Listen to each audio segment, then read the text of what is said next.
السلام عليكم ورحمة الله وبركاته. تحية مجددة لأحبابي المتابعين في درس جديد وحلقة جديدة. تعلم رسم المناظر الطبيعية الجبلية بأسلوب محترف ومبهر ومدهش. في البداية تخطيط كيف ما كتشوفوا دائما بفرشاة لسان طير، اللون أزرق، مقياس اللوحة 55 سنتيمتر على 33 سنتيمتر، لوحة صغيرة كيف ما كتشوفوا. تخطيط ديال الجبال غنملأ بهم جميع جوانب اللوحة كيف ما كتشوفوا. شوفوا الطريقة ديال التخطيط وشوفوا الجزء ديال الأعلى ديال الجبال كيفاش داير. لتحت غتكون منازل وطريق وبحيرة أو واد وأشجار على الجوانب. مقدمة الصورة دائما كندير الشكل كبير، وسط كندير منازل صغيرة، دليل على أنها بعيدة شيئا ما على مقدمة الصورة، وتدريجيا كنبدأ نكبر في منظر المنازل على حسب الرؤية ديال زاوية الأبعاد في المنظر الطبيعي. كتبقى ليا خطوط لتحت اللي غادي نملأ بها هاد الجوانب بواد، على الجوانب مروج، وسط غيكون واد. يعني الطريقة السهلة في التخطيط تماما. كندير بعض الأحجار والصخور على جوانب الواد باش نملأها ونزين بها المنظر الطبيعي ديالي. والتخطيط ما كيقتضيش مني شي أبعاد قوية كيف ما كتشوفوا، أبعاد في المتناول وسهلة. لذلك نحاول نبدأ في عملية التلوين مباشرة. ولاحظوا التركيبة ديال الأبعاد في هذا المنظر كيفاش باينة وواضحة. اللون أزرق وبنفسجي وأبيض، وفرشاة الأنجولو غنلون بها السماء. شوفوا درجة اللون، ممكن نخففه بإضافة اللون الأبيض باش نعطيه خفة، ولكن كما أقول دائما أختار ألوان قوية، لأن هذه الألوان كتعجبني في العمل وكتعطيني قوة وتحفيز للرسم أكثر ولرؤية الألوان فاقعة هكذا. لاحظوا التلوين بسهولة، طبقة واحدة ديال اللون. غنجيب البنفسجي والأزرق والأبيض ونحاول على مستوى خط الأفق، يعني مباشرة فوق رؤوس هذه الجبال، ندير سحب على الجهة اليمنى والجهة اليسرى. شوفوا درجة اللون، وهذا لون ظل فقط. من بعد غادي نبدأ نعطي في إضاءة باللون الأبيض على الجوانب كيف ما كتشوفوا. لاحظوا حركة الفرشاة والموتيف ديال السحاب، ملأت به السماء، خليت واحد الجزء صغير ديال اللون الأزرق، ونبدأ نوزع الآن في الإضاءة باللون الأبيض. لاحظوا طريقة ديال توزيع الإضاءة في السحب باللون الأبيض. نحاول نلتمس دائما الجوانب ديال السحب وندمج بالأصبع ديالي، لأن اللون الأبيض عنده واحد القوة في إظهار الإضاءة في السحب دائما بهذه الطريقة وبهذا الشكل. ندخل دائما اللون الأبيض ونحاول نوزعه بشكل جميل ورائع، بحيث يعطيني كاع الزوايا اللي فيهم الانعكاس الضوئي في السحب. ولاحظوا معايا الزوايا اللي درت فيهم اللون الأبيض. شوفوا المساحة ديال اللون الأبيض في لون الظل ديال السحب، وشوفوا حتى الجهة اللي داير فيها اللون الأبيض. كنحاول ندخل به وسط السحب، ولكن أغلبية التوزيعات درتهم على الجهة اليمنى الفوق، أو الجهة اليسرى عفوا الفوق. لاحظوا كيفاش كنوزع. الآن كتبقى لي عملية أخرى اللي هي يعني معادلة ما بين مساحة الإضاءة باللون الأبيض ومساحة الظل في هاد السحب. لذلك كنحاول دائما نوزع الإضاءة ديالي ونحافظ على النسبة ديال لون الظل باش ينسجم لون الضوء مع لون الظل، وهذا هو السر. وهنا فين كتكمن القوة ديال الرسم ديال المناظر الطبيعية. حاولوا ديروا إطلالة على توزيع اللون الأبيض في هاد السحب. غادي ندوز اللون التركواز الان كلسعات في المساحه ديال السحب، وشوفوا اللمسه اللي عطى، وشوفوا التغيير اللي بان في السحب كانه انعكاس ديال لون السماء على السحب، بان وعطى واحد اللمسه جديده. الان غادي نبدا نوزع في لون الظل ديال السحب، لون ازرق وبنفسجي واسود. بطبيعه الحال اللون الابيض داخل دائما في التركيبه، لانه هو الميزان الحراري اللي كنحاول نختار به الطبقه ديال اللون اللي كنبغي. لذلك اللون الابيض كيكون معايا في جميع المراحل ديال رسم المنظر الطبيعي. لتحت غادي نقوي اللون باضافه الاسود والبنفسجي، ثم نحاول نلون ما تبقى من الجبال اللي في الخلفيه بنفس الطبقه مع اضافه للون البنفسجي. الفرشاة الانجولو كيف ما كتشوفوا دقيقه وجميله في التحديد. نحاول نلون الجبل اللي على الجهه اليسرى، غنضيف على نفس التركيبه اللي درت في الجبل اللون اخضر وقليل من الاسود. شوفوا راه كاين تغيير او كاين فرق ما بين اللون الاول واللون الثاني. المهم نفس التركيبه الا انني كنغير باضافه لون فقط. ثم غتشوفوا كيفاش غادي نمشي لطبقه اخرى في الجبل الاخر، وهكذا كما اقول دائما كنمشي بتركيبه واحده وكنزيد وننقص على حساب كل مرحله. نحاول نكمل التوزيع ديال الظل كيف ما كتشوفوا بنفس الفرشاة، فرشاة الانجولو، ولاحظوا الشكل ديالها في توزيع اللون كأنها مسطرة كيف ما كتشوفوا، كتدخل اللون بشكل قوي وجميل. الآن غنبدا نوزع في الإضاءة والتفاصيل. غنجيب اللون بنفسجي وأسود وأبيض مع إضافة للأحمر والأصفر خفيفة. لاحظوا التوزيع بفرشاة الأنجولو أخرى، درجة أخرى والشكل آخر وحجم آخر. حاولت نقسم الجبل إلى قسمين، الجهة اليسرى كلها غتكون إضاءة. بطبيعة الحال غندير تفاصيل في جهات فقط ومع الحفاظ على لون الظل. لاحظوا المساحات اللي كنخلي ما بين لون الضوء والظل باش نعطي للجبل التفاصيل ديالو الحقيقية. بالتالي نحافظ أولا على التركيبة اللونية فيها الظل والضوء، وفي نفس الوقت راني كنخدم في التفاصيل بدقة. شوفوا الطريقة ديال التوزيع ديال الفرشاة وكيفاش بجرات خفيفة كنصنع الموتيف وكنحقق الشكل اللي كنبغي بدقة متناهية. نخفف اللون بإضافة الأبيض ونديرو ضربات من الفوق، ولاحظوا الفرق، ولاحظوا حتى الشكل اللي عطى هذا اللون بعد ما درتو فوق اللون، نفس اللون بإضافة الأبيض فقط. لذلك كنعطي واحد الإضاءة ولسعة ضوئية بهذه الطريقة. الآن غادي نوزع اللون الأسود والأزرق والبنفسجي مرة أخرى، ولاحظوا درجة اللون اللي كنوزع الآن. غنمشي للفراغات اللي خليت ديال الظل ونعطيها عمق في اللون باش تبان قوية. حتى على الجهة اليمنى كذلك غنوزع هذا اللون ولكن بشكل خفيف، غنديرو غير في المساحات فقط باش يبين لي واحد اللون ديال الظل تما طاغي وعاطي راخي الظلال ديالو على هذه المساحات.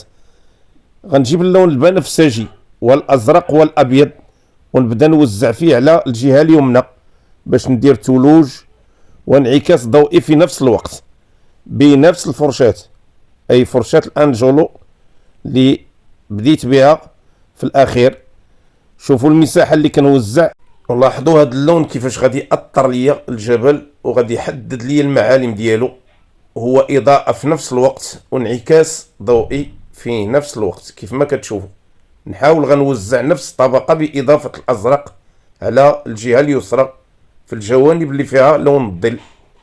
ولاحظوا الآن كيفاش غتبدا تبان التشكيلة ديال الألوان، كيفاش غتبدا الداخل وهاد الإضاءة وهاد اللسعة الضوئية اللي غنوزعها في الجبل ككل غيعطي نفحة أخرى للجبل وغيعطي شكل آخر. الآن اللون الأبيض اللي غادي يختم ليا هاد التركيبة ديال الألوان وغادي يبين ليا الجبل الحقيقي كيف ما غتشوفوا. اللون الابيض غادي نحاول نوزعو بلسعات فوق اللون الاول اللي درت، اللي هو خليط من البنفسجي والاسود والابيض والاحمر وشيء من الاصفر، باش نبين ثلوج الابيض. اللون الابيض غادي يعطيني الثلوج هنا في الجبل. شوفوا الطريقه ديال التوزيع وشوفوا حركه الفرشاة. دائما لاحظوا معايا كل الحركه ديال الفرشاة، لان حركه الفرشاة مهمه للمتابعين في الاستفاده من كل ضربه ومن كل تقنيه. من الفوق دائما اللون الابيض نحاول نضرب بالراس ديال الفرشاة باش نحدد الزوايا اللي فيهم المثلثات والرؤوس، ويعطيني كل دقة بالجرات ديال الفرشاة. لاحظوا الآن اللون الأبيض كيفاش عطى الآن للجبل، وكل ما ضفت لون وكل ما عطيت إضافة كنزيد نغير من الشكل ومن التفاصيل. غنوزع اللون البنفسجي والأزرق والأبيض مرة أخرى. شوفوا هاد الإضافة الأخيرة كيفاش غتعطي لي الجبل، وبإمكاني نزيد اللون تيركواز كلون أخير اللي غادي يعكس لي الإضاءة ديال الجبل وتبان كأنها ألوان السماء ضاربة في الجبال. اللون الأبيض مرة أخرى غادي نضيف التركواز هنا على هذا الجبل اللي في الخلفية كيف ما شفتوا، باش نعطي انعكاس ضوئي ديال لون السحب على الجبل، لأنني في الأصل درت لون السحب فيه لون تيركواز. بالتالي غادي نحاول ندير لون تيركواز في الخلفية ديال الجبال، وغيعطي واحد انسجام رهيب كيف ما كتشوفوا. وهذه ربما الخطوات الأخيرة في هذا الجبل. الآن غنجيب اللون بنفسجي وأحمر وأبيض وأسود باش نوزعو على الجبل هنا، وغندير واحد النوع من الانعكاس ظل. هذا كيبان إضاءة ولكن في الأصل هو ظل، عطى واحد الانعكاس هنا وبان بهذه الطريقة. ولاحظوا الشكل اللي بين الآن والموتيف كيفاش عطى، لأن هذا اللون انسجم مع الخلفية اللي هي خليط من الأزرق والبنفسجي والأسود والأخضر. لذلك دائما التركيبة راني كنخدم بها. إلا لاحظتوا راه نفس العائلة ديال اللون اللي كاين في الجبل اللي في الخلفية، إلا أنني ضفت عليه الأحمر وما درتش فيه الصفر. غندير شيء من الضباب هنا باللون الأبيض والبنفسجي والرمادي. لاحظوا الطريقة ديال التدوير ديال الفرشاة باش تبان بعد الضباب خارج من الجبال. شوفوا الطريقة ديال التوزيع. الآن غنجيب اللون الأسود والبنفسجي والأزرق والأخضر. شوفوا التركيبة ديال اللون. إلا لاحظتوا دائما لاحظوا معايا نفس التركيبة، ولكن راه الكمية هي الفارق ما بين كل لون. يعني مني كنضيف ألوان التركيبة كتكون هي ولكن الكمية ديال الألوان هي اللي كتغير لي الطبقة ديال اللون. بحيث هنا ضفت اللون الأسود أكثر والبنفسجي مع الأخضر بقوة، لذلك أعطى هذه التركيبة اللونية. شوفوا فين حبست باللون. علاش؟ لأنني غندير اللون أخضر والأسود لتحت، غنوزعو باش ندير مروج. ولاحظوا كيفاش نساجم اللون الفوق مع اللون لتحت، لأن نفس العائلة، راه نفس العائلة ديال الألوان. اللون الأول راه فيه تركيبة ديال اللون الثاني. الآن غادي نخفف من اللون الأخضر بإضافة الأصفر والأبيض باش نوزعها على هذه المساحات اللي في البيوت. شوفوا اللون الأخضر ودرجة اللون الأخضر الجذابة كيفاش انسجمت مع لون الجبال وعطات انعكاس ديال لون السماء. غادي نحاول نملأ كل هذه الفراغات اللي بجانب البيوت باللون الأخضر، لأنها غتكون مروج وحشائش غتزين لي هذا المنظر الطبيعي. طبيعة الحال اللون الأخضر كيضفي على المناظر الطبيعية دائما الجمال والبهجة. لذلك اللون الأخضر جميل في المناظر الطبيعية، وكنظن هو الأساس في المناظر الطبيعية. ولو وصلتوا معي أحبابي حتى لهاد الوقت من الفيديو، ما تنساوش الاشتراك في القناة والضغط على زر لايك وتفعيل زر الجرس ليصلكم كل جديد ولتشجيع القناة على الاستمرار. اللون الأخضر والتوزيع كيف ما شفتوا دائما على الجهة اليسرى كذلك. بالنسبة لهذا المروج اللي بجانب البيوت غادي نحدد المنظر الطبيعي بالتوزيع ديال هذا اللون الأخضر اللي كتشوفوا. غندير أشجار بفرشاة المروحة على جوانب الجبال، ولاحظوا اللون الأزرق والأسود والبنفسجي. غنحاول ندخل حتى هذا اللون ما بين تفاصيل الجبال اللي على أقصى اليسار كيف ما كتشوفوا فرشاة المروحة الصغيرة، ونحاول نوزع خلفية ديال الأشجار في هاد البيوت كيف ما غتشوفوا من بعد. ولكن الآن غادي نحاول نحدد التفاصيل ديال الجبل اللي على أقصى اليمين. شوفوا التركيبة مرة أخرى ديال اللون اللي غندير به التفاصيل، اللي عبارة على بنفسجي وأبيض وأصفر وأحمر. بنفسجي وأبيض وأصفر وأحمر عطا هاد اللون اللي كتشوفوا فيه. كنحاول نوزع بفرشاة الأنجولو. حاولوا تلاحظوا معايا حركة الفرشاة والطريقة ديال التوزيع ديال الموتيف بشكل مائل. حاول دائما نسطح الفرشاة باش تعطيني الموتيف كيف ما كتشوفوا تماما. الجهة اليمنى غادي نحاول نخليها باش ندير بها لون اخر غيعطيني الانعكاس. المهم الان غادي ندير خطوط عمودية، ثم ندير بنفسجي وازرق وابيض نوزعو داخل هاد التفاصيل باش يعطي بدور انعكاس كيف ما كتشوفوا.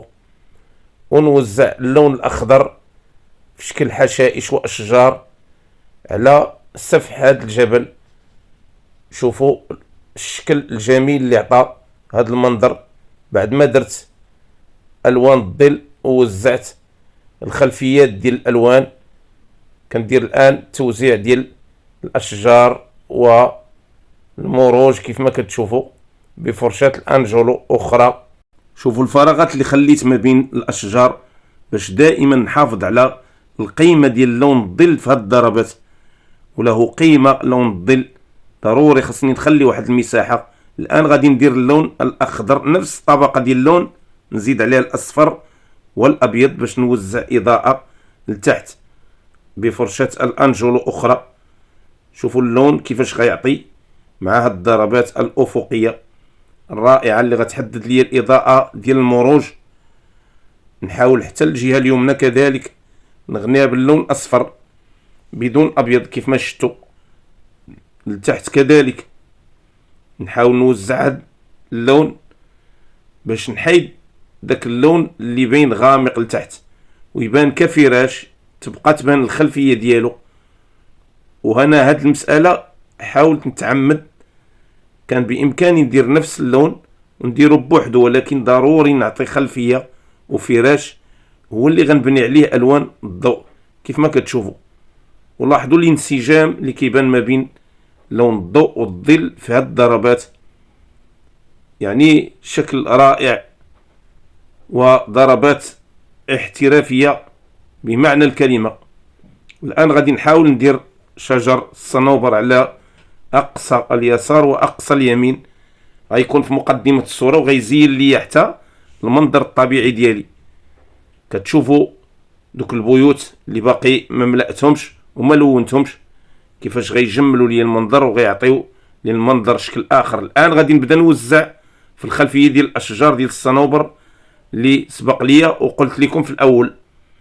غادي نحاول نملأها على مستوى هاد البيوت، غتمشي من أقصى اليمين إلى أقصى اليسار. أشجار الصنوبر غادي نحاول نملأ بها خلفية ديال البيوت فقط، غتكون في خلفية البيوت. وشوفوا مني غادي نوزع هاد اللون كيفاش غيبدا يبان المنظر. غنملأ واحد المساحة بهاد اللون غتعطي الفارق في المنظر وتبان إضافة للمنظر الطبيعي بفرشاة المروحة. لاحظوا الآن غنبدا نرسم في أشجار الصنوبر وندير لها التحديدات ديال الأوراق الأفقية. شوفوا الطريقة ديال صنع هاد الأشجار بطريقة هرمية. غنبدا جاي شيئا فشيئا، غندير خطوط عمودية على مستوى دائما اللون اللي درت، يعني لتحت درته كعمق وكظل، الفوق غادي نصنع غير الموتيف فقط بهاد الخطوط العمودية بفرشاة المروحة، وغادا تبان في هاد الشكل رائعة وجميلة. نحاول دائما نبدل المساحات ونبدل الاشكال، ما تبانش غدا على مستوى واحد، نحاول ندير فارق، تبان خلفية ديال الاشجار يعني متباينة في المساحة وفي البعد وفي الطول. لاحظوا الان كيفاش بانت.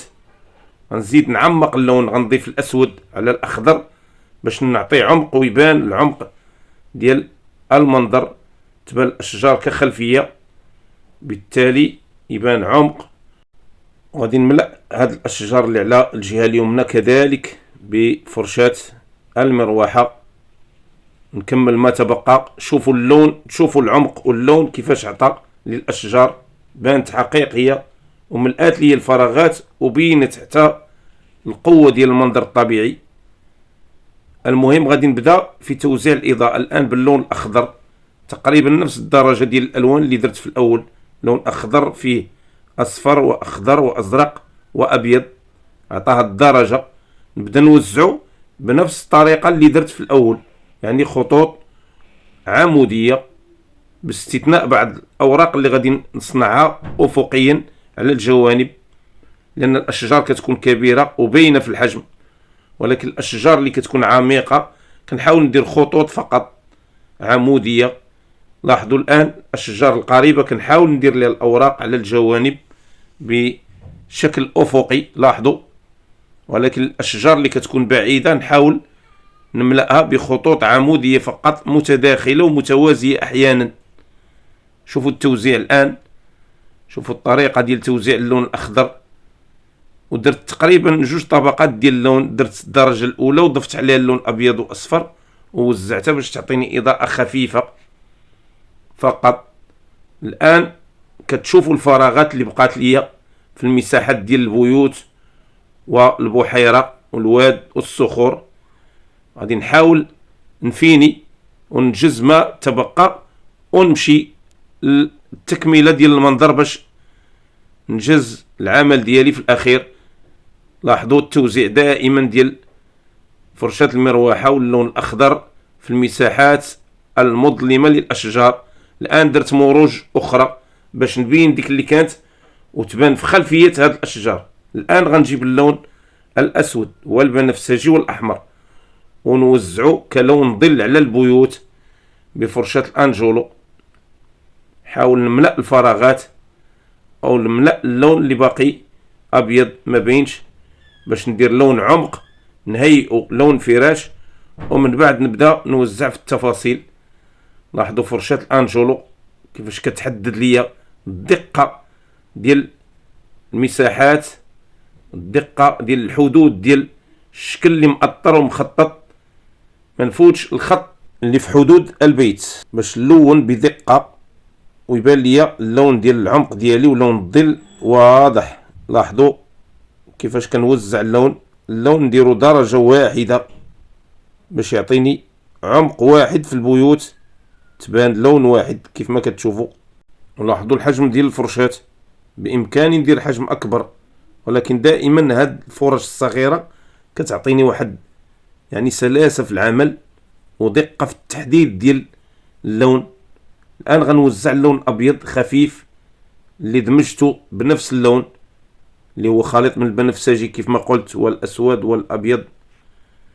لاحظوا غنوزعو الفوق باش نعطي اضاءة، ولاحظوا الطريقة ديال الضربات غتعطيني اضاءة خفيفة فقط، هذه كفينيسيون فقط للجبل. ونمشي للتشكيلة ديال الالوان الاخرى. غنوزع اللون الازرق والبنفسجي والابيض على الواد، هي الاولى المساحة الاولى اللي غادي نحيد باش نتفرغ للتفاصيل. قاعد الفراغات نحاول نملأها وندير طلاء ديالي باش نحدد الالوان اللي غادي نخدم عليها. الفراغات اللي غنخلي كلها غندير فيها صخور بفرشاة الانجولو. بدلت طبقات الفرشاة وشكل الفرشاة وحجم الفرشاة باش دائما لكل ضربة فرشاة. كما اقول دائما نحاول الزوايا الضيقة، نحاول ندير فرش صغيرة كتدخل مع المساحات. نوزع الان اللون البني اللي هو نفس لون البيوت، لون اسود واحمر وبنفسجي. بامكاني نضيف اللون اصفر كريم على هاد التركيبة، ولكن فضلت ندير هاد اللون باش يبان عمق ويبان قوي، لان هاد المساحة بقات فارغة ليا، خصني ضروري نملأها. اللون الازرق خصو شي لون اللي يبينو ويعطيه القوة.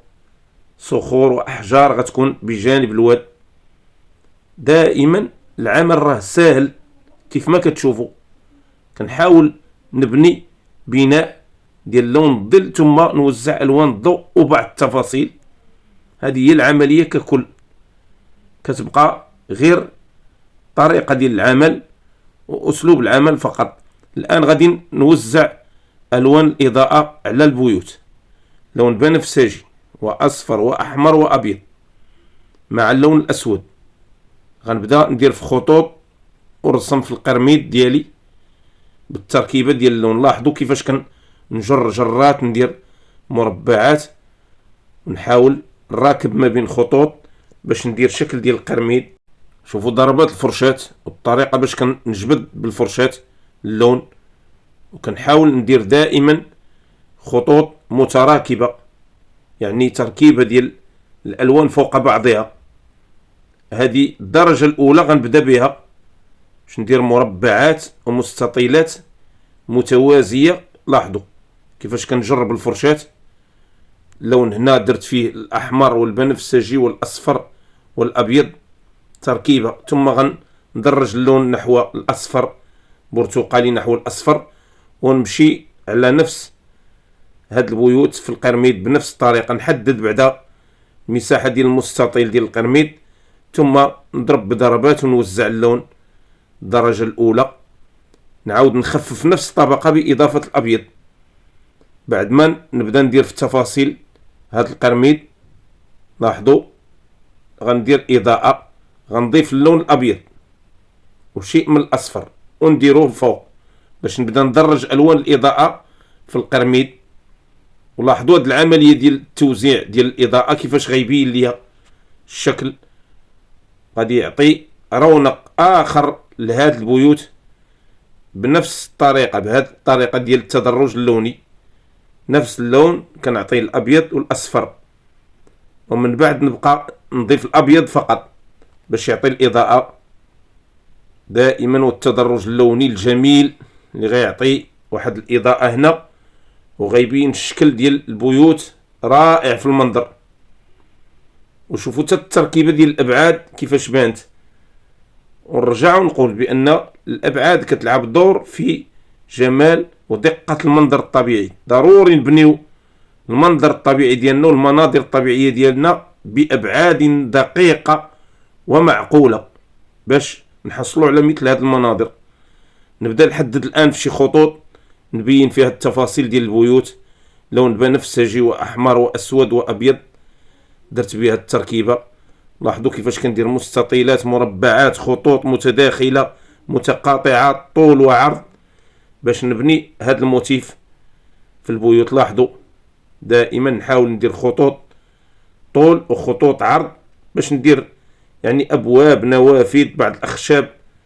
لاحظوا الاضاءه، وهذا ما كيتاتاش ليا حتى ندير لون الظل، لان لون الظل كيف ما كتشوفوا راه كيساعدني بشكل كبير في توزيع التفاصيل وتوزيع لون الاضاءه في الاخير. وهذا كيف ما شفتوا راه على اللون الاول راه غنضيف لون اخر الابيض على نفس التركيبه باش ندير اضاءه. هانتوما غتشوفوا كيفاش غنوزعها بطريقه سلسه وسهله. نحاول دائما نغير من الموتيف ديال البيوت، ما نديرش نفس الشكل باش نعطي واحد التغيير، واحد التنوع في التفاصيل وحتى في الالوان. الان ضفت اللون الابيض، لاحظوا كيفاش غنبدا نوزع في الاضاءه على الجوانب باش نعطي انعكاس ضوئي على هاد الجهه في البيوت. وفي الاخير غادي نضيف اللون الازرق والبنفسجي، وغنختم باللون الابيض. اللون الازرق والبنفسجي والابيض على الجهه اليمنى بالنسبه للبيوت، باش يبان كذلك انعكاس ضوئي اخر غيضيف للبيوت جماليه وشكل اخر، دائما مع توزيع اللون الازرق والبنفسجي والابيض. لاحظوا كيفاش اعطى يعني الانعكاس الضوئي ديال السماء والجبال، راه ضرب في هاد البيوت وبين ليا الشكل ديال الانعكاس. غندير طريق باللون الترابي على الجوانب. لاحظوا جريته بفرشاة الانجلو كيفاش بين ليا الشكل. ثم نبدا نوزع الان في الاضاءة على الصخور. غندير لون ترابي مع لون ازرق وبنفسجي، غنحاول ندمجهم ونوزعهم على الصخور بنفس الفرشاة، دائما نفس الفرشاة اللي خدامة وكتعطيني هاد الضربات. لاحظوا التوزيع على الجهة اليسرى كنوزع الجهة اليمنى، وعلى الجهة اليمنى كنوزع الجهة اليسرى بالنسبة للأحجار والصخور. إلا لاحظتوا هذه الدرجة الأولى كيف ما قلت راه اللون الترابي مع اللون الأزرق والبنفسجي، ثم غندرج باللون الأبيض نضيفه باش ندير إضاءة وتدرج لوني مرة أخرى. ولاحظوا التوزيع دائما بشكل خفيف، ما كنقويش، كنضرب بضربات خفيفة فقط. الآن غنضيف اللون الأصفر على نفس التركيبة. لاحظوا الآن التنوع كيفاش غيبدا يبان، تنوع لوني غيبان على المساحات ديال الأحجار والصخور. وفي الأخير اللون الأبيض اللي غنختم به باش يبان الانعكاس والضوء على الصخور بقوة. دائما بفرشاة الأنجلو كنبدل طبقة ديال الفرش فقط. ولا لاحظتوا كما فعلت في عدة فيديوهات، فرشاة الأنجلو يعني رافقتني من البداية إلى النهاية، باستثناء بعض المراحل اللي درت فيهم فرشاة المروحة. لاحظوا التوزيع الآن. غندير اللون الأبيض في المساحة ديال الواد باش ندير أمواج ونعطي حركة للمياه هنا. لاحظوا بخطوط أفقية متداخلة، لاحظوا بضربات خفيفة. نخفف اللون الأبيض هنا في المقدمة ديال الصورة باش ندير حركة ديال المياه دائرية. ثم نضيف على اللون الأزرق اللون الأخضر والأسود، عطى هاد درجة ديال اللون. ونحاول نوزعها من الجوانب باش نعطي ظل ديال المياه، غيبين ليا حتى حركة المياه ويبان اللون الأبيض عطى حركة للواد. لاحظوا ويعطي الظل تحت الصخور. مرة أخرى غنضيف اللون الأخضر ونضيف اللون الأسود باش ندير عمق على الجوانب ديال الصخور وتبان يعني المساحات هنا مظلمة. لاحظوا اللون الأسود كذلك غنديرو لتحت باش ندير ظل في المياه. ونبدا نوزع الآن في الأشجار على الجوانب ديال البيوت باللون الأسود والأخضر. لاحظوا درجة اللون بفرشاة الأنجلو مرة أخرى. لاحظوا التوزيع وطريقة التوزيع. ممكن ما نعطيش إضاءة مثل هاد الضربات، ممكن، ولكن غادي نحاول ندير إضاءة هنا باش نزيد نعطيها جمال وتبان الانعكاسات الضوئية، لأن من موقعها من المنظر كتبان كأنها يعني مضيئة، وكتبان في نفس الوقت راه عمق ديال هاد المروج اللي كاينه في الجوانب. لاحظوا الآن الإضاءة كيفاش غنبدا نوزعها بخفة برشاقة من الجوانب. هنا اللون الأخضر عاطي قيمة للمنظر وتكملة. غندير أشجار الصنوبر أو شجرة الصنوبر بفرشاة المروحة على الجوانب باللون أسود قوي مع إضافة خفيفة للأخضر باش يبين ليا مقدمة الصورة مليئة بالأشجار وتبان هاد الجهة مظلمة، غتضفي على المنظر واحد الانعكاس ظل وضوء في نفس الوقت. وراني في المنظر ما درتش جميع التفاصيل كيف ما أقول لأحبابي، بالتالي كنحاول يعني ما نتقلش الكاهل ديالكم بالتقنيات، لأنني أعلم أن أحبابي متبعيني وكيحاولوا يخدموا معايا ويقلدوا هاد الفيديوهات. وأنصحكم دائما كاع الفيديوهات اللي كتشوفوهم حاولوا ما امكن تطبقوهم، لان هنا مكمن السر. لان كل ما خدم الرسام وكل ما كرر العمليه ديال الرسم كل ما كيستافد اكثر. الى حد الان نجزت هذا المنظر بهذه الخطوات البسيطه الجميله الرائعه الاحترافيه. كنتمنى من الله تكونوا استفدتوا من هذه التقنيات الجديده وخديتوا بعض المعلومات وبعض الافكار وبعض التقنيات الجديده كذلك. ما تنسوش احبابي الاشتراك في القناه، الضغط على زر لايك، بارطاج بين احبابكم واصدقائكم. كنشكر احبابي دائما شكر خاص وكنتمنى لهم التوفيق والنجاح. تحياتي الخالصه لكم، اخوكم مصدق بشعيب يحييكم. السلام عليكم ورحمه الله وبركاته.